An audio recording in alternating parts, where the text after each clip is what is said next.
Welcome back from that extremely short space break. Not really quite sure what that was. It's just a bunch of creepy music and counting down. But I am Mike Freland. This guy over here is The Ritt. The Ritt. This is Front Row Material. It is Tuesday night. Thank you so much for joining in on the program tonight. Once again, Erica Leah, we just had an interview with her. You can check her out. The interview is going to be on demand as soon as we go off the air. But definitely follow her and support her, get her merchandise, follow her on all platforms on social media. And once again, she's going to be going in the Super 8 tournament, and we are wildly excited to see how that goes. But the show goes on. Ritt, who's coming up next? Hour 2, FRM Pod brings to you Mr. Danny Limelight. Danny Limelight. Let's go ahead and bring him in, international superstar. There he is, looking good as always, looking fresh and clean. Mi gente! What's going on, baby? It is so good to have you. Thank you for carving out some time. Of course, man. Thank you guys for having me, man. I'm just leaving set right now. I was on previs for a feature film that I just booked. It's a super dope action film. You know, I'm not gonna name drop too many, but I'm working with Byron Mann from Altered Carbon and Arrow and Wu Assassins. So super excited to be part of this film, and yeah, I'm just leaving there right now, and I'm on my way to the house to get ready for some other meetings that I have. But what's going on, guys? Well, I tell you what, let's kind of jump right into this here because movies are exciting, and you have a incredible persona and personality and charisma, and you are so fitted to be on the big screen. And for everyone who loves watching you wrestle, which is everyone, including our longtime personal dear friend, Mr. Jerry Lynn, speaks highly of you. How did all of this come about? I mean, tell us a little bit about that. It was all a dream. I used to read Word Up magazines, you know? It was all a dream, baby. When I was a kid, man, I wanted to be a professional wrestler, and I wanted to be in movies. You know, those were my two dream jobs as a kid. And obviously, you know, a Puerto Rican kid from New York City having dreams like that, you know, the teachers didn't believe in me. A lot of people didn't believe in me. And they told me I couldn't do it. They told me I couldn't wrestle for a living. I couldn't make money wrestling. I couldn't make it to Hollywood because I'm just some Puerto Rican kid from New York. And, you know, I believed them. I listened to them. And, you know, I didn't really have any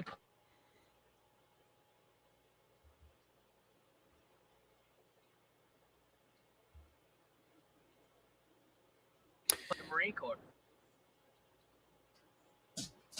Looks like we're having just some slight technical issues here. You still there, Danny? Can you guys see me and hear me? We can see you. I think you heard it because I was talking for a while before I realized it got cut out. But basically, you know. Go back to the part where you were talking about the Marine Corps.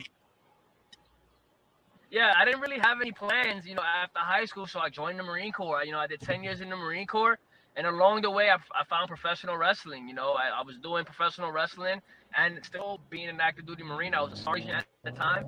I started training in 2014, but I only trained for a very short time because my school, you know, they kicked me out of the school and told me I'd never wrestle again. So they were really wrong. You know, in 2016, I had to step away from wrestling because the Marine Corps selected me to go be a drill instructor. I went to go be a drill instructor. I made over 350 Marines. In 2018, I came back to professional wrestling. And then 2019, I got out of the Marine Corps and pursued wrestling full time. 2019 was also the same time where my acting career kind of just started getting a rocking and rolling, more so in the stunt community. So 2019 summer, I made my debut with Impact. I wrestled for the X Division Championship. You know, then October of 2019, I booked a film called Speed of Time with John Morrison. Shout out to John Hennigan, good friend of mine, where I did all the stunts for the Time Borgs. He kicked my ass throughout the film. And then the end of 2019, I had my New Japan tryout, and I kicked ass there as well. And then that's why when the pandemic happened, you know, I came into New Japan, made my debut for New Japan, wrestled TJ Perkins, became a mainstay on New Japan Strong, turned on Rocky Romero, made it to the finals of the Lions Break Crown tournament, joined Team Filthy, got the call from AEW. You know, then the AEW thing started getting rocking and rolling. Made my Dynamite debut in January of 2021, wrestling Kenny Omega. Signed a Tier 0 contract with AEW. Then when that was over, I signed with MLW, and now, you know, I'm part of LAX. So in between all that, we did a couple of films, including my film Joe Rib, which is hitting the action film festivals this month. The premiere is July 29th at 7:30 in Las Vegas. My film, I wrote it, produced it, starred in it, did my own stunts, coordinated everybody else's stunts. Worked with director, award-winning Egyptian filmmaker Miko Sad. Worked with Nick Herms, who's the guy that brought me in for this new film that I'm doing now. But I did with he brought me in, so special shout outs to Nick Herms for the love. And our film got four selections to the action festivals, so hopefully we can win some awards this month. And yeah, man, I'm excited, bro. Life's good. And in between all that, I'm a father as well, and my daughter, she's killing it right now. She's done a few national commercials and short films as well, and she just booked her first feature film, which is a horror film. Oh my gosh. There's so many things that I think are fascinating about you but I would say the biggest thing is your determination. I think a lot of people would look at a lot of those experience you had and they would say, you know what, maybe they're right. Maybe I can't do this. But I think it takes a certain person. And I think Ritt will back me up on this. We've talked to so many wrestlers, and I think there is a common thread amongst all of them. They say, I'm going to do this. And that's just the way it is. They seem to be the most driven and dedicated people. And you seem to be cut from that same cloth as well. Hey, you don't think I can do it? You don't believe in me? Well, guess what? Give me time and I will show you. And I think that a lot of that came from just my upbringing, being a Puerto Rican from New York. My father was a dope dealer. I say it all the time. My mom, she dropped out of college. So we was a humble family. We didn't really have it. A lot of people where I'm from don't leave. They stay cemented. They stay on the stoop. They stay on the block. They hug it. They never leave it. And, the Marine Corps, I think, is what kind of set me up for success. And not kind of. It 100% did. I grew up faster. I got to see the world. I got to get some amazing training. And then, that never say die, that always faithful motto, Semper Fidelis from the Marine Corps, the honor, the courage, commitment, all that stuff, determination. I'm just bred different. And that's why I refuse to fail. That's why I refuse to lose. Well, Danny, I'm going to sit there and give the FRM pod a little taste and a little preview of Joe Rib's official trailer, if you don't mind. Let's go. Let's run it. Hit that trailer, baby. Brothers.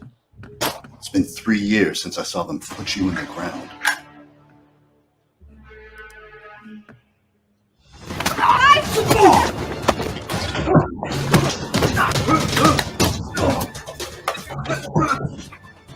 Joe Rib, isn't it? Who killed my sister?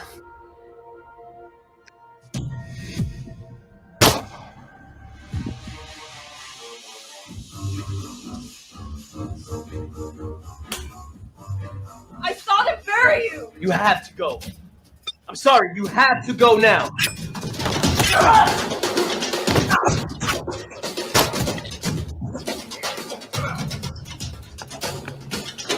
Colin, aren't you fucking dead?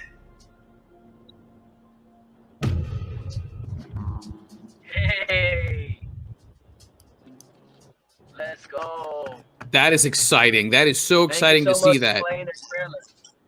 How does that feel? You've done so many things. You've served our country, which, by the way, first and foremost, thank you. And for being somebody who did that. I have absolutely nothing but the utmost love and respect for people who fought to allow us to be able to live a life the way we do. So thank you for that. The other thing was, For your kind words, sir. the other thing is, I mean, when it comes to movies and acting and whatnot, was there anybody that you were inspired by? Was there anybody when you were watching film growing up, or maybe even into your young adult life, that you said, man, I really, really like this person's style, the way they carry themselves on camera? Anybody stand out to you who was an influence on you? Yeah. Well, my favorite movie of all time is Training Day. Denzel Oh. Washington is my favorite actor. In my opinion, he's the best actor in the game. Yes. But I'm also inspired by Dwayne Johnson, somebody who started off from wrestling, transitioned, and now he's the highest paid actor in Hollywood. I'm inspired by Keanu Reeves. I'm inspired by Jason Statham. I've always been a fan of the action movies. So it was kind of pretty cool to be able to embark on this journey of an action actor, where I'm acting, I'm reading lines, but I'm also doing my own stunts, and I'm coming up with these cool fight scenes. And as you see in the trailer, all the fights, all the cool things, very much John Wick inspired, very much transported Jason Bourne style. So even the things that I have coming down the pipeline in the near future is the same concept, action acting. And I think it's the new wave, and I think that I have all the tools to succeed in it. And I love to write too, so if there's not a role out there for me, I'll just write one. You know what I'm saying? That's what we did with Joe Riv, and I get to showcase everything I am as an actor and as a stuntman, or performer, if you will, in Joe Riv. And now that we got accepted to these film festivals, who knows how many trophies we take home. Get a lot of good eyes on the amazing, talented crew that I worked with. And just from there, hopefully, can raise some money to shoot the full feature film, because I have a full script for Joe Riv. This is just a 15-minute short. I don't want to say proof of concept, because it is getting submitted to festivals, but definitely something that's a starting point. That we want to shoot a full 90-minute script, a 90-minute film for the script that I have. So we will see. And so what was your inspiration for the film?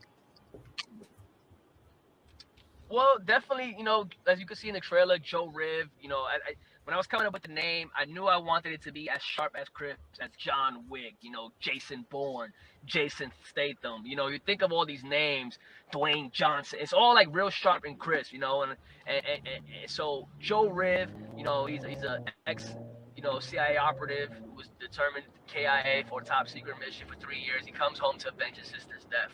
That's the plot of the short film. And basically, it was inspired by John Wick. Just that out of the game, wanted to live a normal life kind of vibe that is pulled back into the lifestyle because something that you love near and dear to you, is murdered. In John Wick, it was his dog. In my film, it's my sister. It's about family and what you would do for family, what you're willing to sacrifice for family. In his case, he was willing to sacrifice his freedom, willing to sacrifice, the mission essentially to come home and avenge his sister. And I think that we did a really good job with that, and the full feature film that we have planned is going to dive more deeper into his CIA background, because it's a bigger plot waiting. There's a post-credit scene in Joe Riv that pretty much ties it all together, the short film and the concept for the feature film. What kind of film festivals are you guys looking to hit up right now? Is it just kind of all over, or are there certain ones that you guys are wanting to really hone in on? Great question. We primarily targeted the Action Festival. So it's the Action on Film Festival. It's in Vegas this month. The 29th, the film premieres, the live Q&A after. So I will be there with the director, Miko Sad, and a couple of the other people that were part of the film. And then the next day, the 30th and the 31st, is a ceremony. And, hopefully we get some good nominations on those days, and hopefully we can take home some trophies. So the main focus was the Action Festivals. Michael J. White's going to be there.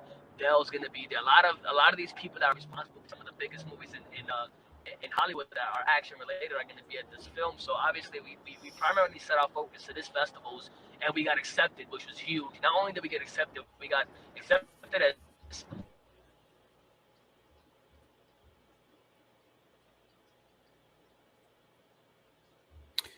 We're having a little bit of technical issues here. We're just going to give it a second.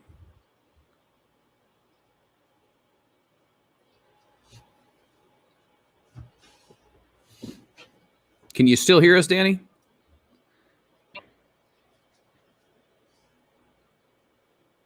We do apologize. Yep, we can hear you. Yeah. So we got accepted into the 4 festivals. 2 of the selections were finalist submissions. One of them was a semifinalist submission, and the other one we're still waiting to see what that 4th selection was. So we set our goals for this festival. We got accepted. It's not easy to do that. We did it. We're accepted as finalists. That's a huge. And we're going to get seen by the right people, and hopefully this is going to open a lot of doors for everybody that was part of the film. I think something that's really interesting is I went to school and majored in television and film. And I did a documentary, and I did my own feature film, which I completely maxed out a credit card on doing. Wrote it, directed, casted it, produced it, and whatnot. There is so much work that people do not have any concept that goes into it. And I think you probably understand where I'm coming from here, Danny. It's, I mean, from the writes to the rewrites to the casting to setting things up to getting the right coordinators in line. And, you know, to see something like this come to fruition and all of a sudden here it is, you know, you put on your best outfit and you get to sit in that audience with not only your peers. Man, I can't.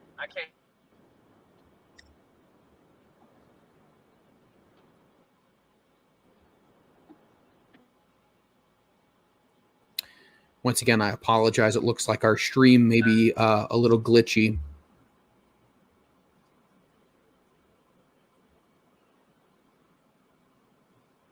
Yeah, I think we might have lost him because it's frozen for.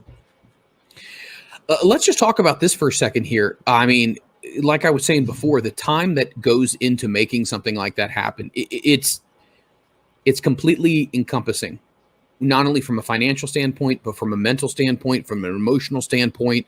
Everything has to stop. And to go to these premieres, to go to these film festivals, I mean, I've been a part of that scene on a different level than where obviously Danny is, but it's a lot. And to see something all the way into the end, most directors will tell you that a film is never completed. Films are always abandoned because you can tweak it as many times as you want. All right, looks like we have Danny back here. Can you hear us, sir? Yeah, I can. I don't know what's going on. I keep getting cut out, but maybe it's because I'm driving. But the last thing I heard was that you went to school and you created a feature film and you maxed out a credit card. I did, but I guess the connection I was trying to make with you is the fact that it takes tireless dedication with, you know, not only getting everybody together on the same page, but the writes, the rewrites, the coordinating. I mean, it never stops, but it's got to feel great when you put on that outfit and you get to step in to those award ceremonies and you get to see the finished. It's almost like, you know, you're giving birth in some ways. I know that sounds a little weird, but it's your baby. It's a big part of who you are. Yes, 100%. I have literally been Joe Ritt for the last year, in my head throughout this whole process, getting ready for the film. You know, the post-production stuff, the shoot day. We shot it all in one day, 16-hour shoot day. We shot the whole film in one day. Had to re-coordinate some of the fights the day of because some people, you know, didn't show up. We had to get replacements. The space wasn't as big as we thought. We had to do a lot of last-minute changes to the fights, but we managed to do it all in one day, and I'm so proud of the team for that. Wow, that is tremendous. I mean, this is nothing but the beginning for you. So what would you say right now between your love of wrestling and the love of acting, directing, and producing? Which one's winning right now? Man, I'm present in the moment with everything that I do. When I'm in the ring, I'm fucking Danny Limelight, better than anybody else can be Danny Limelight. And when I'm on set, I'm whatever character I need to be. I'm so in love with life, and I'm so in love with what I'm doing right now. And I can't wait to see, you know, basically what you reap what you sow, and I can't wait to see what comes from all this hard work that I've been doing this last year. Because when I tell you that I've had little time to sleep, that I've had little time to sleep between writing, producing, acting, wrestling, traveling, flights, hotels, you know, trying to be a dad in between all that, spending as much time with my daughter as possible, going to school, because I do go to school as well for filmmaking. So it's never ending, and I mean, I just can't. I know that, you know, if you work hard towards anything, you know, it'll come. If you're passionate, and if you don't fucking quit or give up, and you believe in yourself. And that's what I've done. I've always bet on me every single time in my life. When it was me or something else, I've always bet on me. And it's gotten me this far. And there may be people who don't like to see it, but you can't stop. Bottom line, that's the facts. Yeah, no, I mean, you mentioned before, you know, between all of that, being a parent as well. What's that like, trying to juggle all of that and then having children and still trying to make sure that you have time for the home life? I mean, how tricky is that? It takes a lot of work. You know, my daughter, she's 7 years old now. She's an actress as well. So she understands that concept. You know, she loves wrestling, so she loves to see it and do it and practice it. But it's not easy, man. You know, it does take a lot of work. It takes a lot of time management. Her mother's a rock star. You know, her mother and I, we're not together, but we have a really good co-parenting relationship, which I think is very important to the success of our daughter, and for her life, and for her to see that me and her mom can work together and raise her. So I'm very grateful for that. But listen, I'm gonna keep it like this. if you had a bank account and every day when you woke up, $86,400 was deposited into your account, you could spend it, do whatever you want with it, but at the end of the day, all that money goes away. The next day, you get another $86,400 deposited into your account. What would you do with that money? You know, some people tell me I invest it. I'd buy a property. I'd give some to the homeless. I'd give some to my family. I'd go buy a new car or whatever. We don't have that. We don't have the luxury of waking up and getting $86,400 deposited into our account. What we do get is 86,400 seconds every single day. What you do with that time, how you use that time effectively, that's what matters most. And I use as much of that time as possible to get to where I want to be. Because time is money and money is time. It's interesting. I had a conversation with my dad, and he told me, he said, you know what the greatest thing anyone can ever give you is? And when I was younger, I didn't know that. And he said, it's your time, because they never get that back. And if they choose to give you a portion of their time, that's something that is very important. So respect that when someone chooses to give that to you. So I completely respect that sentiment. Yeah, I've held that near and dear to my heart for a very, very long time. And it obviously started with the Marine Corps. And I think that's where I learned the value of time and time management. And man, that's how I live my life. Literally, as soon as I get off this interview, I have to go shower real quick, jump on another interview. Then I got to make a call to the producer and director of my film, because he's been calling me this whole time that I've been on this meeting with you. I let him know I'm gonna call him back. I gotta handle that. Then I gotta run to some other spot. Then I gotta hit the gym before. It's just, my day is always jam packed. It's always full, and I wouldn't have it any other way, honestly. We won't take up a ton of your time here, but I do want to ask you just a little bit about wrestling here. How do you feel, obviously coming back from the pandemic, and, wrestling now, live crowds are back. It's got to be an injection to make you feel a lot more excited when you go through that curtain. Yeah, dude. I don't want to, spoil anything, but just the reaction, the welcoming from MLW, the welcoming from the LAX, just that pop, that energy that the crowd gave us was unlike anything I've ever experienced in my life. The year that I had an amazing pandemic year. 2020 SoCal Wrestler of the Year, 2020 SoCal Most Outstanding Wrestler. I wrestled for New Japan. I wrestled for AEW. This year alone, New Japan, AEW, MLW, 3 major promotions. I was able to create, a little buzz around my name. PWI is one to watch, and really gain all these new fans and people who had never seen me before the pandemic. Now, cheering for me, want to see me win. And to me, that's like a blessing, not only to do something you love, but to be good at doing something you love, and to be loved by the fans that are paying to watch what you love to do. So to me, that's like unlike any other feeling in the world. It's the same feeling that you get when you're on set and you shoot this awesome fight scene, this really good intense dialogue scene with somebody, and you knock that shit out the park, and you watch it back and you're like, damn, like this feels good, And I think that with the wrestling, I'm excited. I'm excited to see all the new fans that I gained over the year, in person. I'm excited to hit some new towns, hear the crowd pop, or hear the crowd boo if I'm the bad guy, whatever the case may be. And we're just getting started, We're just getting started. 2021 has already been bigger for me than 2020 was. So I can't wait to see what happens in the second half of the year and going into 2022. Man, your name, Danny Limelight, that says it all. You thrive in the limelight. You want all eyes. You want everything to be on you. And man, your first match in AEW going up against Kenny Omega. What was that like going in there with the self-proclaimed best in the world? I mean, honestly, it wasn't my first match at AEW, but it definitely was my Dynamite debut. And he's not the self-proclaimed. That's the best bout machine for a reason.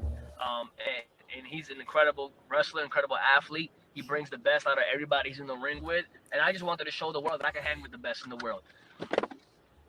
Yeah, and then you get signed with MLW, and we talked when I went and booked you for the interview, how good of a friend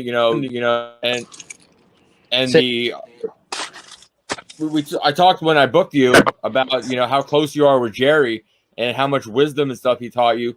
Man, Yeah. you go from Jerry Lynn in AEW to now you're under the the wing of Conan. How's that feel? Are you just soaking up all the knowledge, or what's going on 100%. there? When it's like this, Frodo Baggins, when he met Gandalf the Grey, he said fuck everything the Shire taught him. I wanna learn from this guy. It's like every great story. You think of any hero, any character, anybody that people love to watch. They were trained by somebody. Somebody, they were under the wing of somebody that helped them get to that next level. Did I do an amazing job by myself? 100%. Everything I did, I believe that I did on my own. I worked for everything that I got. I bust my ass for it. But now when I'm, under the wing of somebody like Conan, who's an OG, a legend in the game, I can't fail. This is going to help me get to the next level. Me and Slice Boogie, you know what I'm saying? And Jewel Smokes, So we're running with, an authentic group of people who just want to succeed, want to win. And that's exactly what we're going to do. So, what are your goals now that you are in MLW right now? I'll tell you right now, we here to rob the house. Me and Slice want gold. So our goal is obviously the MLW Tag Team Championships. And I don't care who's holding them. They're not holding them for much longer. Oh, I like it.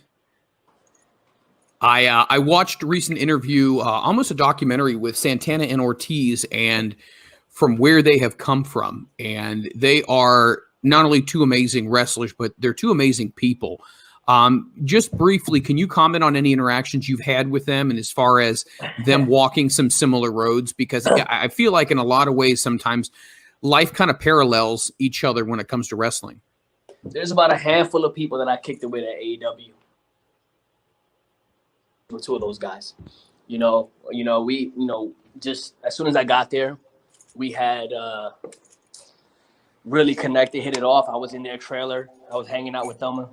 After the show, I was hanging out with them. Me and Ortiz went to the gun range. I was showing him how to shoot some shit. Really, really good friends of mine. I love them.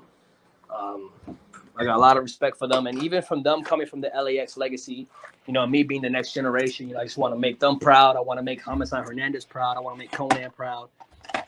But those are my boys. I got a lot of love for them. And yeah, man, I respect everything that they've done. And I'm happy to see them winning. They're Puerto Ricans from New York. That's where I came from, So I got a lot of love for them. And I can't wait to see what they do this year as well.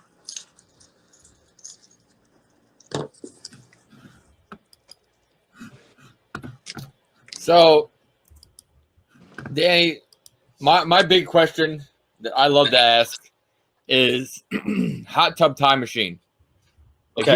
If you could travel back in time to wrestling at any point, take any match, take somebody out and insert yourself in, what match would it be and why? I got two.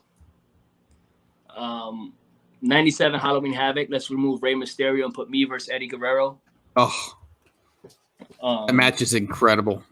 Man, it's a perfect match. I don't even think I could hold up to that standard. But that would be one match I would want to be a part of. The other one would be WrestleMania 18. I just can't decide if I want to take Hogan out. I think I want to take Hogan out and put me and The Rock at WrestleMania 18.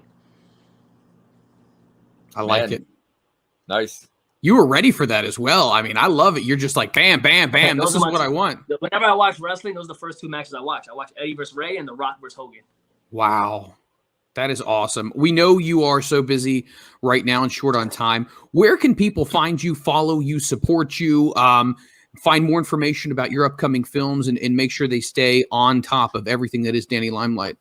Yeah, man. I just want to thank you guys. First of all, you guys tell Jerry, send my love to Jerry. He's the best. 1, 2, 3. We do our little dance. Yes, I've seen it. Yep. Yeah. Thank you guys so much for having me. Mi gente, everybody listening, thank you for tuning in. Thank you for listening. You can find me at Twitter, Instagram, at Danny Limelight, ProWrestlingTees.com/Danny Limelight. Check out my IMDb page, Daniel Lewis Rivera or Daniel L. Rivera. I got a bunch of movies coming up, things that I'm working on. Stay tuned for those to hit theaters, and I can't wait to see what's next.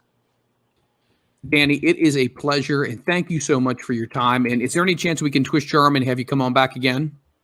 Of course. Love it. Love it. Hey, we'll do some more chain wrestling. Definitely. Let's do it. All righty, guys. Thank you so much. We'll talk to you down the road, my friend. Bye. Thank you, Danny. See ya.